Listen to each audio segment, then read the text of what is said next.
So I am now 3 weeks into YouTube and I am currently sitting at 16 subscribers. And I want to just say from the bottom of my heart, thank you to every single one of those subscribers. I know one of them is my partner, one of them is my brother, one of them is my boss. So, but still, I want to say thank you from the bottom of my heart to everyone who subscribed. I really appreciate you all.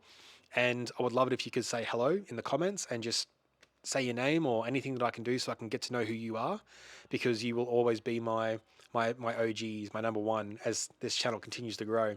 And if you were my first subscriber, please do comment. I would love to see your name and who you are in the comments so I can remember you for years to come. And who knows, maybe when I get a bit more successful with this channel, might be able to do something to say thank you.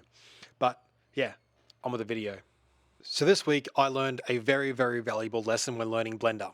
Hello everyone and welcome to my channel. My name is Mitchell Lippiard. I'm a recent film school graduate and I am a current self-teaching Blender, I guess VFX artist in the making.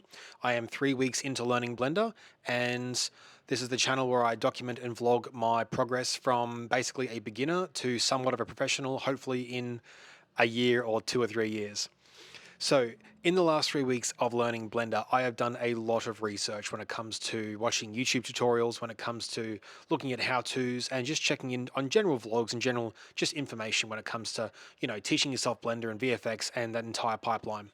And unfortunately, in the last couple of weeks, I have been doing the worst thing when it comes to learning Blender. I've been making the biggest mistakes, which is comparison.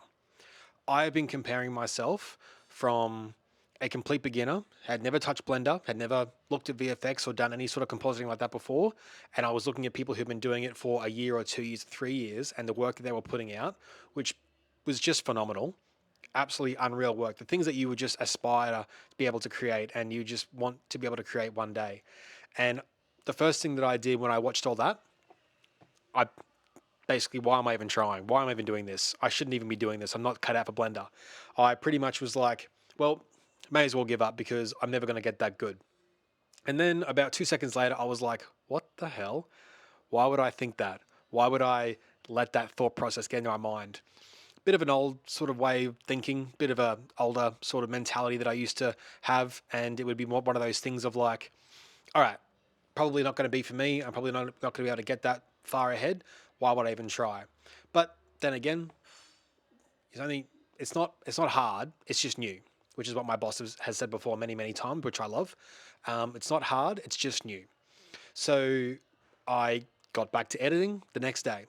So in the last couple of days, I have been having a bit more of experimenting on Blender without tutorials. I've pretty much just been going and finding ideas and going and making them. And one of the ideas that I made the other day, I just wanted to make a glowing cube. And the reason being, I wanted to actually experiment with lighting, and I wanted to experiment with camera angles, and I wanted to experiment with scene making, because that was something I was really interested in. I was like, do people do they render out the scene like 12 different times when they want to shoot 12 different camera angles, or what's going on here? How do they do it? And I couldn't find any information on it. And finally I found something. And it basically told me that I needed to make the camera an active camera, or make the second camera or third camera or fifth camera an active camera, or make a light an active camera, which by the way, I did do, and I could not figure out how to get off that. I was control Zing everything. I just basically ruined because I didn't know what was going on. I was trying to look at camera and it would just go to the lamp. It would just go to the light and I did not know what was going on. So I was like, crap, I've broken Blender. So I pretty much looked at everything that I'd done and I was like, cool, I'm just going to start again. And I started again and it was great. So what I made over the weekend, I made a glowing cube and I just wanted to test with that sort of stuff and it was great, had a lot of fun with it. And then I really wanted to learn how to make a TIE fighter because I love TIE fighters. I think TIE fighters are awesome. I want to be able to make an X-Wing one day. That is a big plan. But I was like, cool, I want to make a TIE fighter.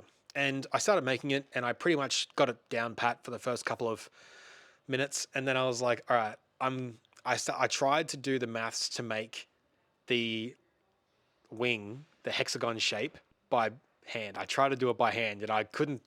Yeah, it was just throwing me right off because I didn't know how to do subdivision. I didn't know how to do all that sort of stuff where I was, yeah, it was just throwing me right off. So I ended up going and looking at the C. Bailey film TIE Fighter tutorial. I think I mentioned it before, but I went and mentioned it, I went and watched it and I did it and it turned out great. But I did it up until he finished it, and then I went on from there. So I gave it some scoring, I gave it some textures, I gave it some color.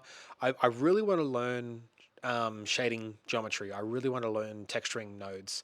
That's going to be something that's going to be really big for me in the future. And I've just been experimenting with other things. And what I made last night was I made a chess board. I made a chess set. The reason why I made a chess set is I love chess. I really, really love chess, and I really wanted to make a chess set. So I was like, cool, I'm gonna make a chess set. Took me a little bit. The horse was quite challenging. I tried to do it completely on the mesh window, and that was just almost impossible from a thing of cube, from the default cube. And I was like, no, this is just not happening. So I ended up looking at a tutorial on how to make a horse piece, and it was a lot easier than I thought. Basically, just had to get a single vertices, map it out essentially from the base, and then get a circle, and then extrude the surfaces up, and then go from there, and then mirror it. And when you mirror it, and then you bring it out, and then you start going from there. And it ended up looking really good. I was actually really happy with how it turned out. And then the whole chess set now looks amazing. Now, what I wanted to do, I've always wanted to do a really cool animation when it came to the camera going through the pieces as they moved, and sort of making like an epic cinematic chess set piece. And yeah, so that's what I've been working on in the last couple of days. So the TIE Fighter, the glowing cube, and the chess piece set, and that was great. I loved all that. That was great to experiment. But, but I am probably keeping myself in a comfortable wading pool of Blender at the moment. I've done the tutorials, and then when I jumped off and started doing something on my own, I was like, I'll keep it small. I won't go too big, so that way I don't, get too overwhelmed.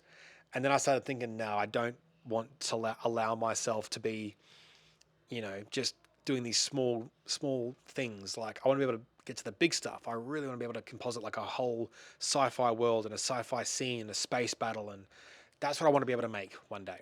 I want to be able to make that. So yeah, I'm going to finish this chess animation off this week. That's the plan. And then I'm going to start getting into the bigger stuff. I've been looking at things like how to make tubes and cables and piping. And I've gone through and I watched the Ducky 3D recommended courses on what to learn in Blender. And I'm going to be going through and buying those and watching those when it comes to geometry nodes, texturing nodes, you know, better modeling. So I'm pretty good at modeling so far. Actually, I was pretty happy with how far I got with that. But yeah, so modeling, and then yeah, giving it all the best stuff that makes it look absolutely unreal.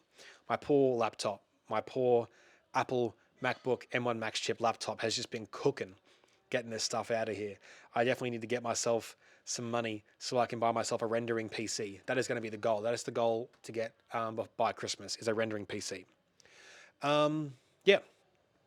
Now, one thing that I also wanted to do is I wanted to chuck this into the video. And if you do watch it this far, I am sincerely glad. What I wanted to do was I wanted to pretty much just double check on everyone who's watching and say, look, if you are having trouble with fitness or exercise or health or anything like that, and you would like some help, please do message in the comments, because anything you put in the comments that you're having trouble with as a personal trainer, I'd like to be able to offer still some value.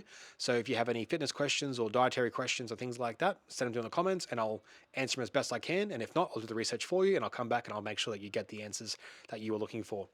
But yeah, I'm going to leave it at that. That's just a quick update from what I've been doing the last couple of days and the last week since I saw you last. And I hope you're killing it. Hope you're being awesome and being creative. Stay out there, keep moving, look after yourselves, and I will see you in the next one.